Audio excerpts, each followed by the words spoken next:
বন্ধুরা, ইষ্টি কুটুমের অর্চিবাবুর কথা তোমাদের নিশ্চয় মনে আছে। বাংলা বিনোদন জগতের অত্যন্ত জনপ্রিয় একজন অভিনেতা হলেন ঋষি কৌশিক। একজন অবাঙালি হয়েও বাংলা সিরিয়ালের জগতে তার জনপ্রিয়তা আকাশ ছোঁয়া। জন্মসূত্রে অসমিয়া হলেও ঋষি কৌশিকের ঝরঝরে বাংলা শুনলে তা বুঝতেই পারবেন না কেউ। অবাঙালি হলেও বাংলা সিরিয়ালের অভিনয়ের সুবাদে বাংলার ঘরে ঘরে অত্যন্ত পরিচিত মুখ কৌশিক। আজ পর্যন্ত তার অভিনীত প্রত্যেকটি ধারাবাহিকই সুপারহিট টেলিভিশনের পর্দায়।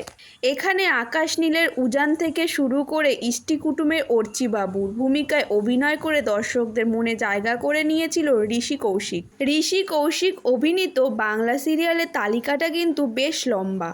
একের পর এক হিট সিরিয়ালের নায়কের চরিত্রে অভিনয় করেই আজ বাংলার দর্শকদের একেবারে ঘরের ছেলে হয়ে উঠেছে ঋষি কৌশিক।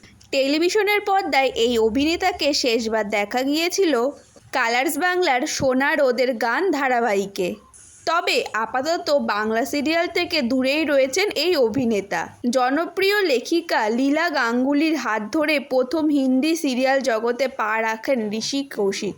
বলিউডে ঋষি কৌশিককে প্রথম হিন্দি সিরিয়াল ঝনক করতে দেখা গিয়েছিল। আর এবার আসছে ঋষি কৌশিকের আরও এক নতুন হিন্দি সিরিয়াল। এই ধারাবাহিকটির নাম দুর্গা। এই সিরিয়ালে বিশেষ চরিত্রে অভিনয় করছেন ঋষি কৌশিক। নিজের সোশ্যাল মিডিয়া প্রোফাইল থেকেই এই নতুন সিরিয়ালের প্রথম ঝলক সামনে এনেছেন ঋষি। সেখানে রাজস্থানী পোশাক পরে একেবারে আলাদা লুকে দেখা যাচ্ছে অভিনেতাকে। তো ভিউয়ার্স, তোমাদের এই অর্চিবাবুকে নতুন লুকে দেখে তোমাদের কেমন লাগছে অবশ্যই কমেন্টে জানিও। আর তোমরা কি এই অর্চিবাবুকে আবার বাংলা ধারাবাহিকে ফিরে পেতে চাও সেটাও কমেন্টে জানিও। বাংলা ধারাবাহিকের এইরকম নিত্য নতুন আপডেট পেতে আমার চ্যানেলটাকে সাবস্ক্রাইব করে দিও। আর ভিডিওটা ভালো লাগলে লাইক করতে কিন্তু ভুলো না।